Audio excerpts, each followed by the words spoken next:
This is Tehachapi. Sit back and relax as Key, Corey, Greg, and Ashley talk about what's happening in and around Tehachapi. It's Tehachapi time. Key Budge, Greg Garrett, Corey Costello, Jay Schlosser joins us today. And our special guest, coming all the way down from Bishop, District 9 from CalTrans, Christopher Andreessen. Christopher, welcome. Hey, Key. Thanks. I'm happy to be here. We're going to have a lot of conversation about a few different things that CalTrans in District 9 has on the table. We're partnering in some things. We'll get some updates on different things that have go around in the Tehachapi area that District 9 is intricately involved in. First up, let's see, what was the drive like down from Bishop down here to Tehachapi for you? What's everything flowing on the 395 and 14, everything was crystal clear, just clear roads, clear skies. It was a beautiful drive down here. And we caught you between storm events where we had all of the winter storms, and now we've got this atmospheric river about to come through. So, we got good timing on this. Yeah, I wanted to make sure I'm here early so I can get out of here before the rain starts coming in. That's right. That's right. Soaking up the hillsides. Let's kick things off with Highway 58. And it's one of those that kind of partners between the end of District 9's area and District 6. Is that what it is on the Bakersfield side? And we're going to talk truck climbing lanes, and that was the mythical thing. It's coming into vision. We're starting to see some movement on that. Where are we at right now with potential truck climbing lanes for Highway 58, Christopher? The truck climbing lanes is actually one of the first big video projects I did when I joined CalTrans about almost 4 years ago. And initially, we've been pitching it as 3 different spots on 58 coming from Bakersfield towards Tehachapi that would have the truck climbing lanes added to it. And we've always said that we could be doing that in parts. We could do it all together. It just depends on whatever we get funding for. So what we have coming up is a truck climbing lane that's going to be one of the 3 that we have pitched before. It's going to be the first one that we're going to build. And we're looking at going into construction in early 2027. Coming up, the next thing that's going to be coming up is the 30-day public comment period and the environmental document getting released, so that people will be able to see what the project is going to be. We'll be able to take a look at all the different environmental impacts from it and offer their comments, suggestions on the project to our design and environmental team. That is set to start this spring, the 30-day comment period, and then about halfway through that comment period, we will be doing a virtual public meeting, which I will be a part of, our engineers will be a part of, our environmental will be a part of, to give everyone all the information. If you don't want to read the super long environmental document because they're very long and very dry, just come to the meeting and we'll explain everything, we'll answer questions, and we'll tell you how to submit comments if you have any further ideas or questions after that meeting. So that's where we are right now. We're just waiting for this environmental document to be complete. There's a lot of rules and regulations our environmental team has to go through to get that exactly as it needs to be to release to the public. And so we're just waiting on them to get that. And as soon as that's done, we'll be able to spread the word about the comment period and the public meeting. Yeah, it's been a long time coming. So we appreciate the desire to push it forward and start this first section. I know, Jay, you've been involved. And current council member, past Mayor Philip Smith, has been pushing for this for many years. Yeah, this has been a really active effort on our part, and we've had a lot of communication with District 9, a little bit with District 6 about this, and the current Council of Governments has been taking the lead to try to figure out how to make the money land on the project, right? That's really the trick. I think all 3 segments, at least when they first envisioned them, is about $100 million worth of work. There are a lot of big slopes that have to be moved, property that has to be acquired, and then environmental clearance that has to be taken care of. I think maybe it's important to note, Chris hit it right, there are 3 segments. This is the middle segment, which that your listeners are going to want to know. That's the piece from the 223 cutoff to Arvin, up the hill to just short of Keene. So anybody that drives it regularly knows that's the worst of the 3 sections. AKA the stopping point. Yeah. There's always several fires during summer, where it all seizes up because a big rig can't take the hill, and then because of all the turns and twists. It's the area that you hit your brakes going uphill. Yeah. I'll describe it that way. Everybody knows what I'm talking about. Yeah, exactly. Yep. So definitely the lowest hanging fruit of those 3. We're eager to see all 3 segments get done. And heck, I think as we go on, the more and more, I just speculating here, but it feels like 3 lanes is where this is ultimately going to go the whole length. But Chris won't vouch for that. We've never we've never really talked that with CalTrans, but that's the future. It's busy out there. Well, the neat thing is it's busy.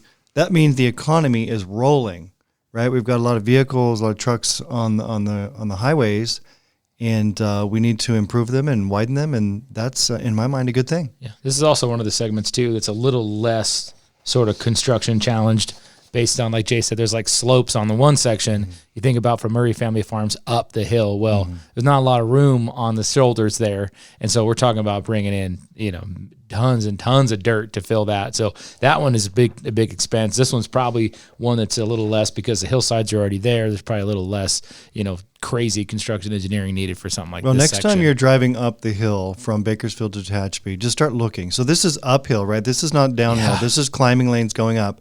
But just start looking, on the left side and the right side at the challenges, the hills, the cliffs.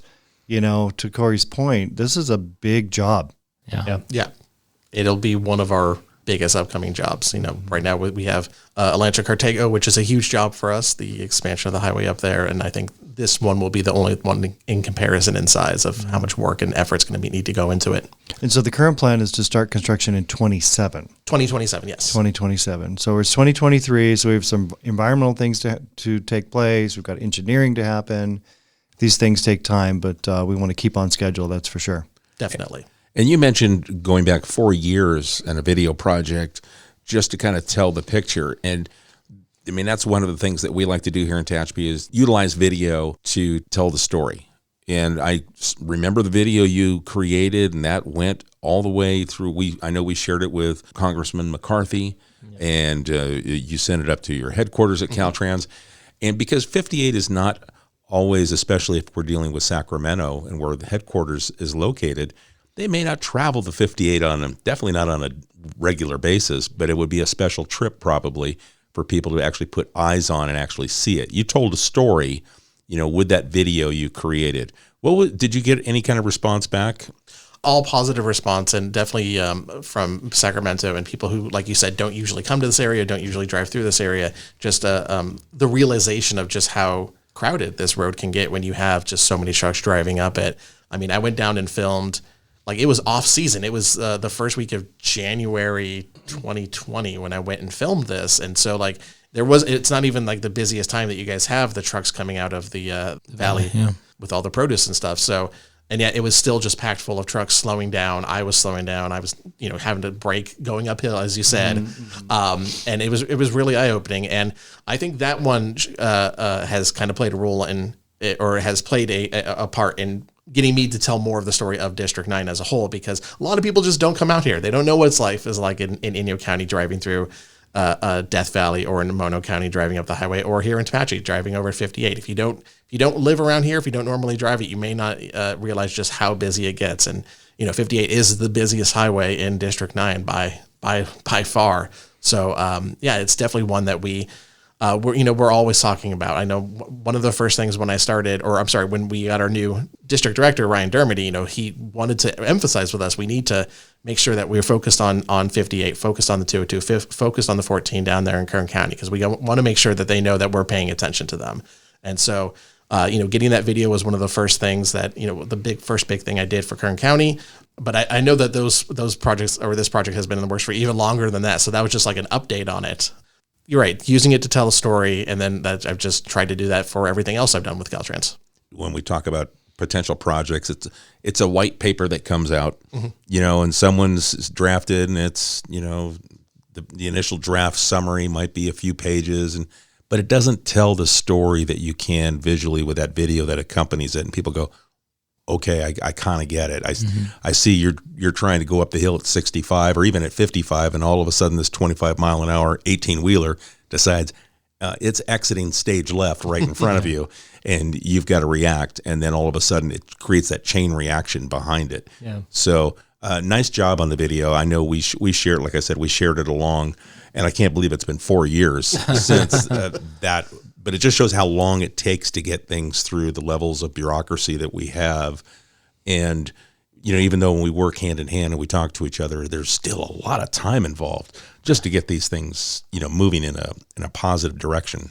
Yeah, it's always been in this project. It's location limited. That's been the trick, right? Being at the end point of Districts 6 and 9, and District 6 is headquartered in Fresno, and District 9 in Bishop, and to that point, it's eyes on project that have been the challenges, and then these are not small endeavors. It takes real money, and so it's battling for the limited resource and telling that story. To you guys' point, I know we've spent a lot of time working on that on the engineering level and at the COG level, and I'm happy to see some progress. I think this is a meaningful milestone when this report gets released. Hopefully it's going to go through with limited negative feedback, hopefully lots of positive feedback to CalTrans, so that this stage moves forward quickly and we can find the money. I can tell you that we are spending huge amounts of time with the leadership from Aaron Hakimi at Kern Council of Governments and from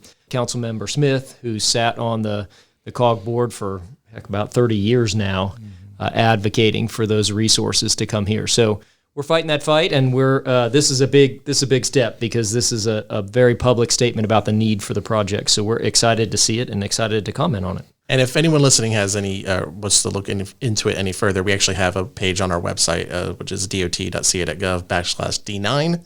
That will take you to the project. It has a map, has some information on funding and the timeline that we're looking at. And Christopher, did you say that the public comment period is open now or will be open soon? It will be open soon. Once the draft environmental document is made public, that is when the 30-day comment period begins. And we would encourage people to go to that website and comment and say, get it done. Yeah, absolutely. Or, look out for this, look out for that. Yay. But we want to make sure that we gather all those comments so that the project is done appropriately. Exactly, yes. Yeah. Good. Any other comments or questions on? No, we're good. I think that's it's a pretty big good. project. So lots of questions, lots of money, lots of design, lots of engineers, lots of dirt to be moved, lots of asphalt to be laid. But we're looking forward to all of that. So I want to just quickly kind of move over to something that's outside of the city. Also on Highway 202, a left-hand turn lane that went in, and you guys have kind of tried to get this done through the winter months, which is difficult.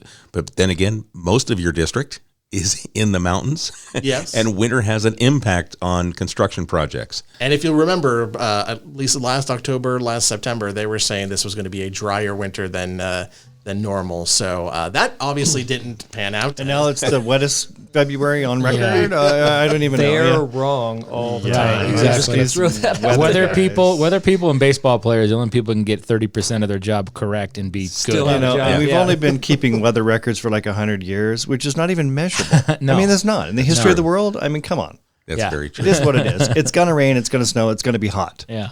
Jay, you're talking with our CalTrans engineering team all the time. You've got a little bit of inside knowledge on this project that took place. I get to drive through it on my way to work and on the way home, so I got to experience it during the construction process. And I think that just putting the paint down on the ground is what's left.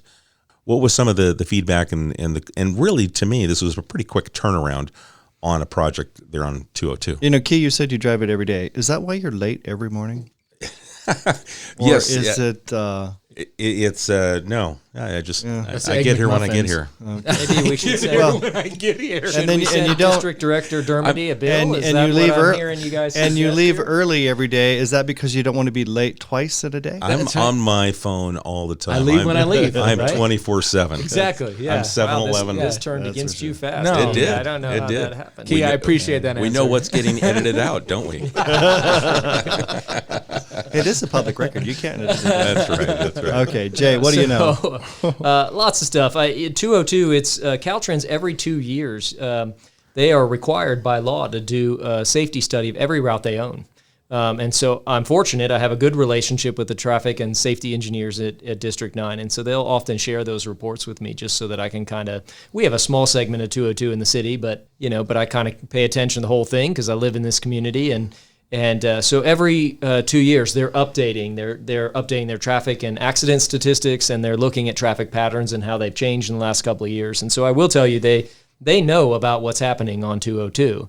The challenge, again, is always money. It's competing with the other agencies for that limited resource and trying to draw it in here.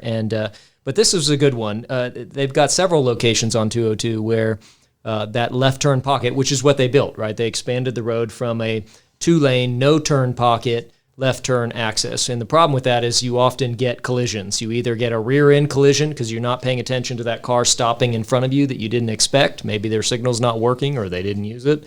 Or you're getting a T-bone, accident because somebody's turning in front of traffic and they make a bad decision, or one of the two drivers does. And so somebody can get hurt. And so those statistics, because the daily volumes on 202 are almost 15,000 cars a day, depends on the segment you look at. It's actually over that in the city. That's enough cars to generate some accidents. And this was one of those critical locations. So that's safety money. That's considered a small project in CalTrans's world. And so we're appreciative that they're paying attention and they're picking the most important spots and making those improvements. So it's a good thing, and hopefully there's some few more to come. They also have received a pot of money to make some improvements on 202 through the Golden Hills Old Town area.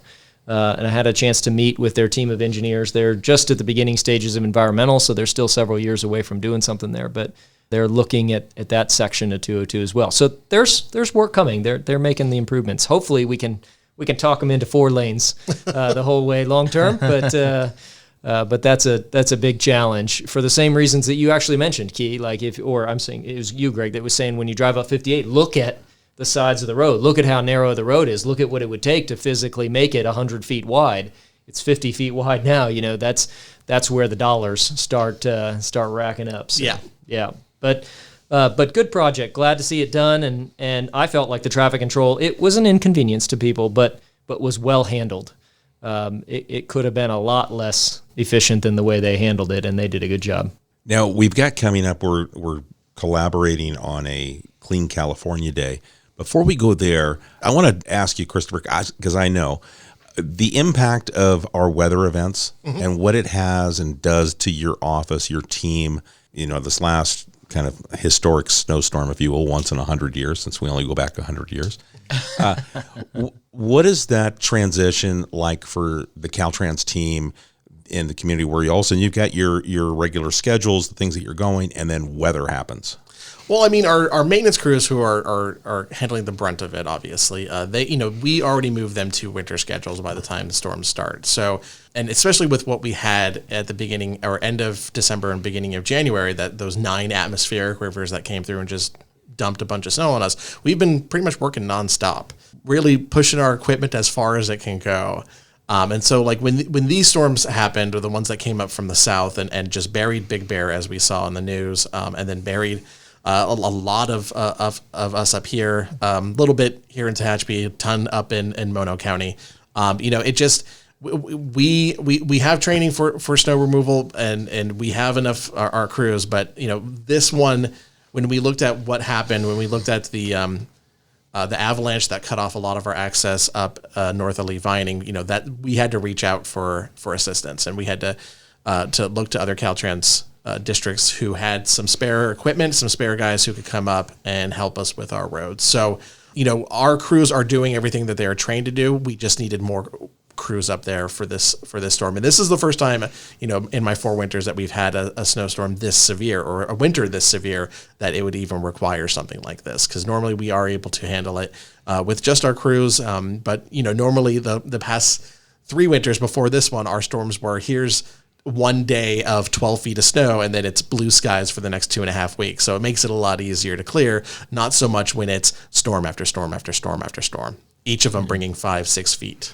to the higher I know elevations. in Tehachapi, I see when the snowstorm's coming, we know it's on the horizon. We'll see your big dump trucks with the blades out front, for the plows, if you will, staged and ready. So I really appreciate that. And they try to keep 58 clear, and they do, but then you get one 18-wheeler that jackknife. So a lot of the people, a lot of our citizens key in Tehachapi get very frustrated when 58 is closed, rightfully so. But it appears like you could drive on it, but you may be able to drive on it a mile, and then you're going to stop because there's a big rig in the way. Right. And it takes hours to kind of clean that up and get it ready to go again. And it's this never-ending story. I wish people would just slow down a little bit, drive a little safer, a little more space. We say that all the time. It's just, like a broken record. But it just takes one big rig to snarl the traffic for hours. And we see this with the, not to pick on big rigs, but we see that with the truck climbing lanes we're talking about. For them, it's hurry, hurry, hurry, hurry, hurry. And so if they're going 25 miles an hour or they're going 26 miles an hour and the guy in the truck lane in front of them is going 25, they're going to go around them at 26 because it's hurry, hurry. When the weather comes, it's the same thing. There is no slowing down. It's hurry, hurry, hurry. And then one big rig accident leads to two. And at that point, the CHP usually is the one going, okay, if I keep this open, I can maybe move this truck to the side, but then when's the next truck going to, hit a car or cause a bigger fatal accident? And they make that sort of judgment decision to say, look, we can't trust people to drive responsibly, and so we got to shut this thing down. Yeah. Every single snow closure since I've worked here has been because of vehicle spinouts and usually multiple big rigs. It's not usually just one. It's usually one leads to another, to another, so forth. This past time that we closed down was the very first time it was CHP saying that it's inclement weather. We know what's going to happen. Yeah.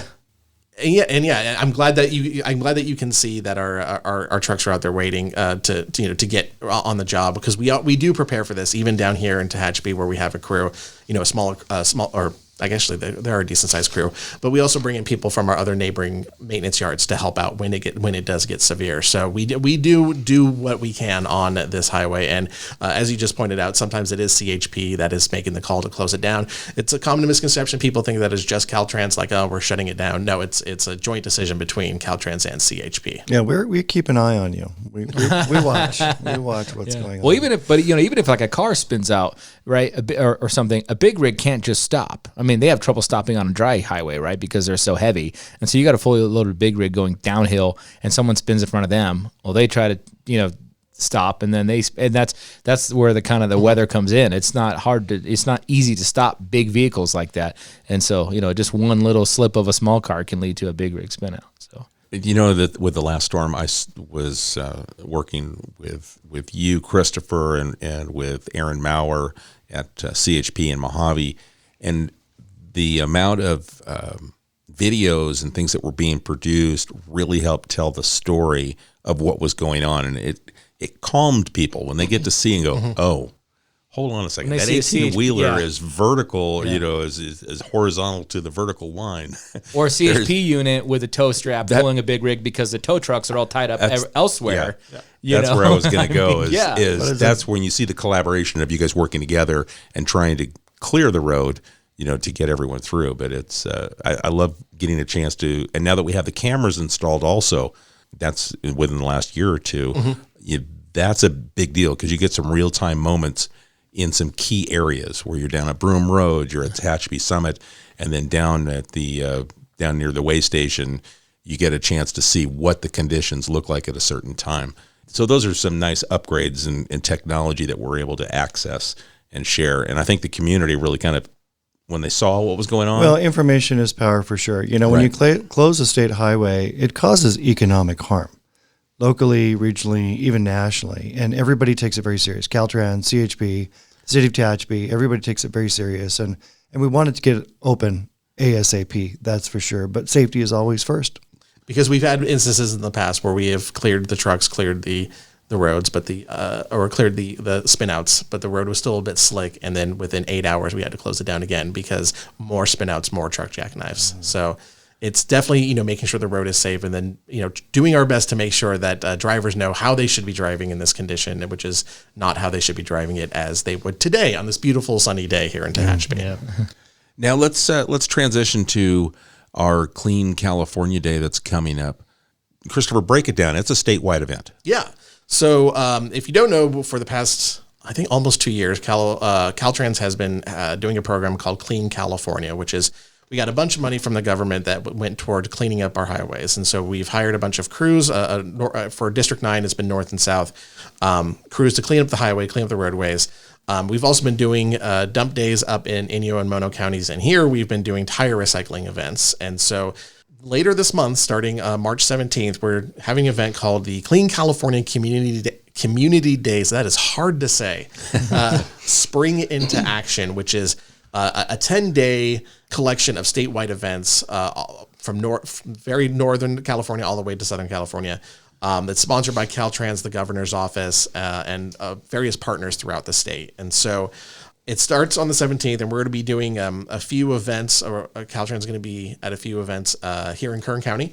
not necessarily in Tehachapi for these night markets we'll be going to, or farmers markets. So on March 17th, we're going to be at the Ridgecrest Friday night market at the Desert Empire Fairgrounds. We're going to have Adopt a Highway there. We're going to have information about upcoming Clean California community projects. There's going to be coloring books for the kids and trash picker kits that are free, so you can help keep your street and your neighborhood free of trash when you see it. If you want to take the initiative there. So that's on March 17th from 5 p.m. to 9 p.m. On March 18th, we're going to be at the Cal Cities Farmers Market at 1400 Heather Avenue from 9 a.m. to 1 p.m. It's going to be the same booth, so all the same stuff if you miss it at the Friday night market in Ridgecrest. And then on the 25th and 26th, we're going to have that booth at the Ridgecrest Home Show, which is, again, at the Desert Empire Fairgrounds. And once again, we'll be having the coloring books, trash picker kits, and then people on hand if you want to sign up and become a Adopt a Highway volunteer. So, and then for Tehachapi, on March 20th, I almost said May, City of Tehachapi, the Tehachapi Cummings County Water District and CalTrans, we're going to be doing a Clean California cleanup at Antelope Run on March 20th from 2 p.m. to 4 p.m. So we're all going to be meeting at the parking lot, which is at the northeast corner of the Walmart parking lot. And we're going to focus on Tucker Road 202, the Antelope Run bike and walking path, and then portions of Valley Boulevard and Tehachapi Boulevard. And we're going to be bringing trash bags and pickers for anyone who shows up and wants to volunteer. I'm going to be there. I know my boss, Christy Naylor, who is the head of PI Public Information at District 9, is going to be there. And we're going to have 2 district deputy directors who will be at that cleanup as well. Yeah, we will be there in force. I've been talking with John Curry at Tehachapi Cummings County Water District. They'll have their team there to address some of the plant life that grows within that flood channel. And the willows. Yes. Yeah, the wild willows. And then I've talked with Don Marsh, our Public Works Director. He'll have his team out. We'll be assisting along Tehachapi Boulevard and Valley Boulevard. CalTrans, you guys are going to take the handle on the 202 section. Mm-hmm. So this big partnership of this kind of loop, if you will, that runs about a mile north and south on 2 sides and a short little quarter-mile gap that connects, and we'll start and finish there in the Antelope Run bike path parking lot. Nice to get everybody out and clean up that area.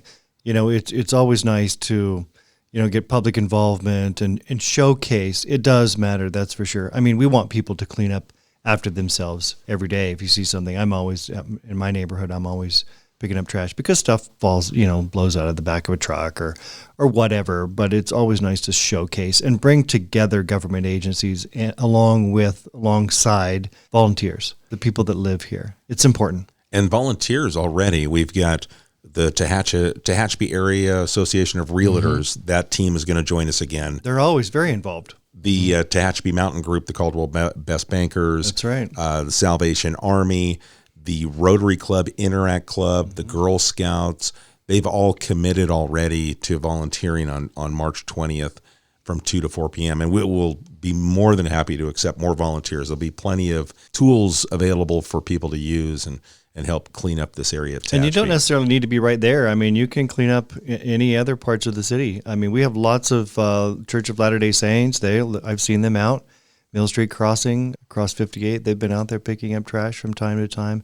Lots of different organizations, and we always have trash bags, gloves, the pickers here at City Hall. You can get with Don Marsh, and we can get that going at any moment, any day. This will be the biggest collaboration that we've had.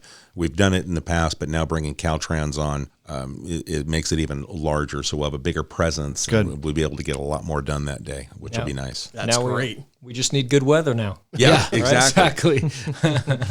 Or an atmospheric. What I hear the other day was hydrologic event.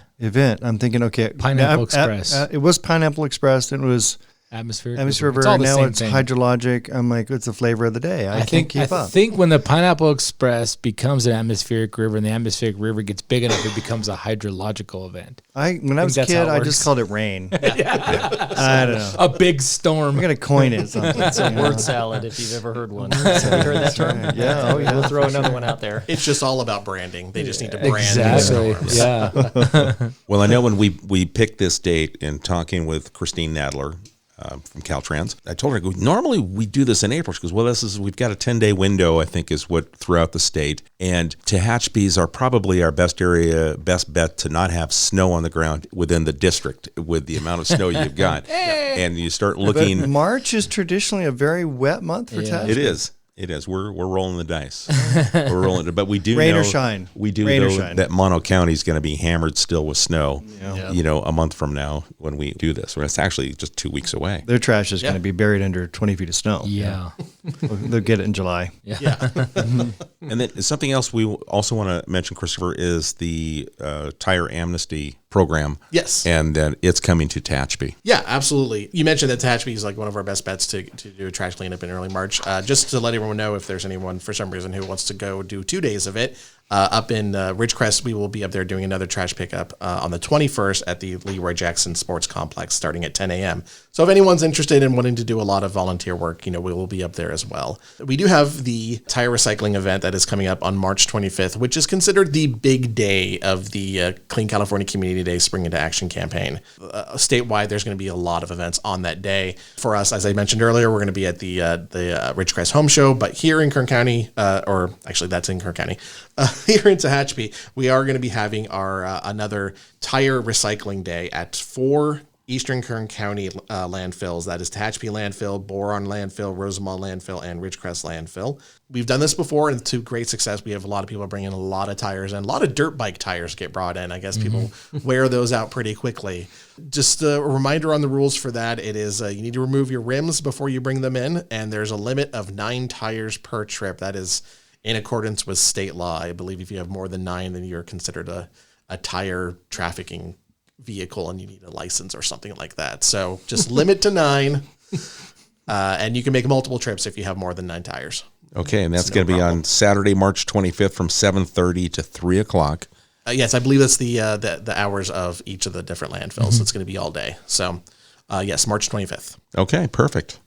All right. The Tehachapi landfill runs a great show. Maybe can I'm a take a nerd lot of for stuff Karen, out there. but they do a great job out there. So it's neat to have them partner with you guys for this, and it just helps clean up our community, making it easy for you to bring things that are tough to get rid of. Right. Yeah, the dump days and the tire recycling have by far, at least from what I've heard, been the most popular aspects of the Clean California program. People absolutely love them. I volunteered at a few of them. Well, I've been voluntold to go to a few of them and take pictures and help out. And you just see people bringing in just like stuff that they just had sitting around their yard for years and years that they're finally able to get rid of because it would have been too expensive otherwise. So, I'm so happy we have this program to help out in those situations, to help people, clean up their yards. Cause I had a really nice backyard growing up, and I would hate to have that yard just be filled with junk that we weren't able to get rid of. So, Well, I don't have any tires in my yard. Does anybody at this table? have I any wonder tires? who has the most tires in their yard of this table. When I go Who to would when you I get new guess? tires for my car, I just go to the place, The get a tire new place, tire, yes. and they keep the old tires. They charge me to keep it and dispose it. Isn't that how Yeah. that works, Yeah. Jay? Yeah, no, I don't understand. I have He's livestock, speechless. And they love used tires. Well, they I don't eat. understand They why don't you're eat picking- rubber, do they? No, but they jump on them. They play on them. It's a playground for goats. Oh, okay. Like I would have taken And this bet that I all have right. the most tires of anybody, and Actually, I have zero. I would have taken that. You're I know. right. I have one spare for my RV. That's it, and it rolls in and out of the RV. That's it. I'm being penalized for being a practical human being. I also have a couple of other tires because if you have tires and you get you lose one, right? You pop one and it's not repairable. You commonly have to buy at least 2, right, to keep your tire. So I've had a few of those incidences, and I've kept the other one on the off chance that I have a use for it in the You future. are so over engineering this. Well, that's possible. I think Right, that's the What's chief the possible. probability of I shoot out another tire, or blow out another you tire? never Hey, know, right? Yeah. Well, When just so that it you all know, goes down, you're going to want my tires. I'm just so gonna, that you I know, gotta- there is a tire amnesty day on March 25th at the I'm 10th. now well and aware. Up to maximum 9. I'm under 9. But I'll help you if you need. We can put some in my truck. And I think the landfill will take up to like 2 a year without charging on the regular basis. Obviously, you go there, let them know I've got a tire. There's a tire recycling area, and there is it's on the Kern County Public Works website, and you can find out exactly what the rules are for bringing certain things in. To Jay's point earlier, take a lot of stuff at the landfill on a regular basis, paint, things like that, TVs, mattresses, in the recycling area. And a lot of that is without a cost. And again, there are some limits on it. And shout out to Kern County. You're right, Jay. You mentioned this before. They run a tight ship out there. Yeah. And you have to take your appliances over here and your rubbish here and your tires, whatever. But it's all for a good reason, and it's really appreciated. They partner with the City Key a lot with these sorts of events. And reminder, please cover your trash. Yeah. It is a state law to cover your trash, but just this morning I saw a guy going through town with a boatload of trash, and it was uncovered. And I thought, I wonder if it's all going to make. Well, the second he gets to the landfill, he's going to get. They literally write the ticket at the gatehouse now. Well, I mean, for uncovered rubbish. otherwise somebody has to pick it up, right? Yeah. A volunteer or a paid government employee. Yeah. And that's not fair. You need to manage your own affairs. Please don't lose your trash between here and the landfill. Well, and I've noticed in the last year the success of events like this one that you guys are putting on. I think there is a rising feeling in the community that, like, hey, we got to take a little pride here. We can't just expect somebody else to pick up our trash. This is our town. We care. We want it to be beautiful. We want to take pride in it. So I've noticed that these events happen more frequently and they happen successfully. Like Love Tehachapi is a great example, an organization that in the past has partnered with us to go through areas of town and do major cleanup efforts. And they're well attended and well staffed by volunteers. So credit to the community for that. Keep it up. Like this is, we all need to kind of pitch in and keep our community nice. That's how it happens. And to expand on that, so Saturday, March 18th, the Tehachapi landfill will host household hazardous waste drop-off. It has now become, it was a couple times a year, and here in Tehachapi, our landfill, we do it twice a month. Mm-hmm. So there are now 24 events a year because people are turning out on those Saturdays that we do this, and it's every 2 weeks. And they're properly disposing of these items, clearing their yard and taking pride. But we're also, to brag on Kern Public Works, they are doing the right thing to make it accessible for people. Yep. And then when you make it easy, then it's like, okay, yeah, I'll catch this one. Let's go ahead and get the paint ready or the tires or whatever it is. You can go to kernpublicworks.com. You can get all the information on the do's and don'ts of these programs, but March 18th is our next one here in Tehachapi, which is the week before the tire event. You want to make it convenient for the public. I know several years ago, the dump was open, it was closed, it was open, it was closed. They had odd hours, and now that they're just open, you need to make it easy for people to go to the dump. Right? I say the dump, I mean the landfill. The landfill. Now it's, here we go again, a different new brand. And transfer station. Transfer station. Anyway. The world is getting more complicated every day, isn't it? Yeah. But, yeah. Now, Christopher, are there any other programs that we want to touch on? I definitely want to ask you about the best way to get information, real-time information on road conditions, so we can highlight that. But are there any other projects, programs that you guys have in the queue that we want to share right now? Just one last thing to wrap up the talk in the Clean California Community Days Spring into Action. There's going to be more events throughout our district and throughout the state, and there's a map that shows all of them. So every cleanup that people have registered, if you want to go volunteer, if you want to help out, it's going to be on this map. All you need to do is go to the website cleanca.com, and they'll have a link to all of the events happening. You can take a look. If you want to go to Death Valley and clean up, they're having a cleanup in Death Valley. So definitely sunny weather there. Yeah. And we've registered, so you'll find the Tehachapi event on that website. Yep, Okay, absolutely. Good. And every cleanup event that is registered with the Clean California program will be added to the statewide total, so we can see how much trash we all collect throughout these 10-day periods. So really excited about it. As for future projects here, the truck climbing lanes, we've already talked about.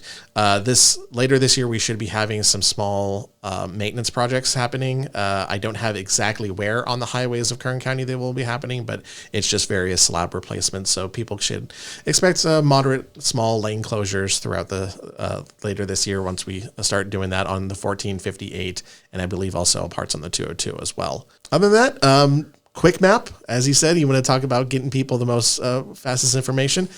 Quick Map is a statewide app and website. It's quickmap.dot.ca.gov. The app is also available for your iOS and Android device. And as long as once you download the app or go to the website, you'll see a little tab marked options. This is what people commonly miss when they go to it and there's just nothing populated on the map. When you go to options, it'll have all these different check boxes that you can check to populate the map with the information that you want to see. So if you want to see road closures, lane closures, chain controls for 178, which is the closest place I think to here that has chain controls on it, CHP incidents, if you want to watch our snowplows almost in real time where they are, you can do that on the website and the app. Also, if you don't want to download the app, follow us on social media. We are on Twitter and Facebook.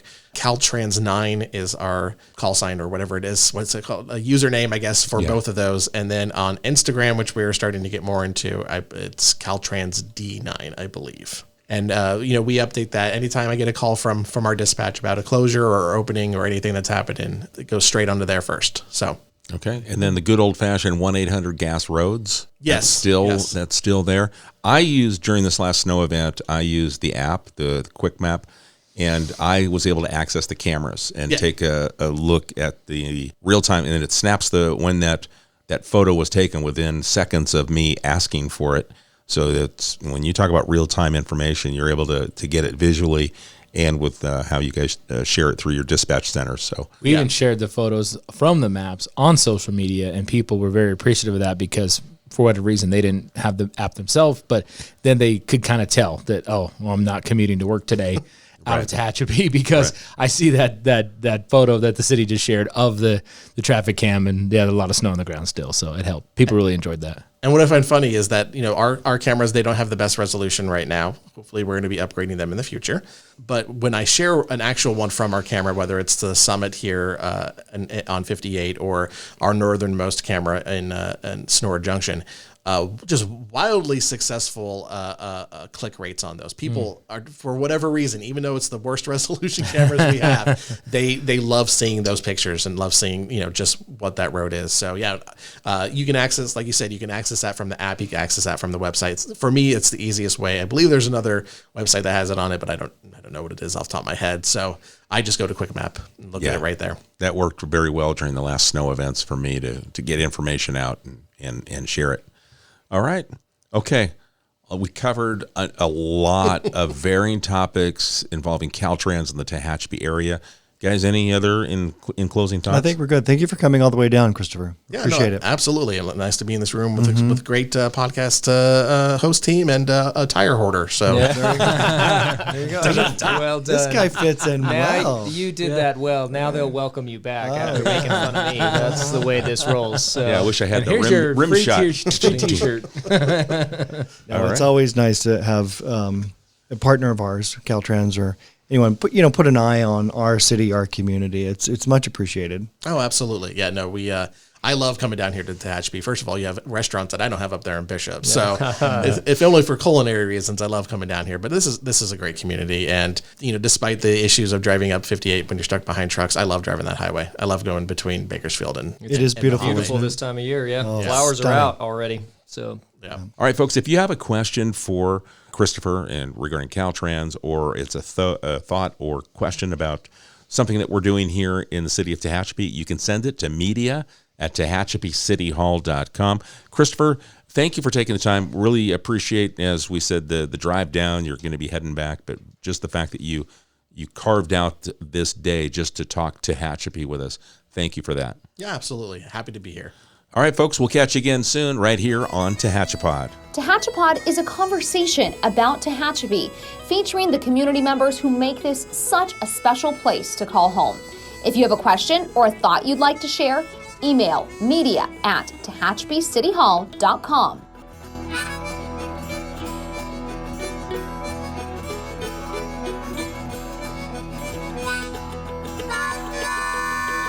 Thank you to Gary Mazzola for sharing his song, This is Tehachapi.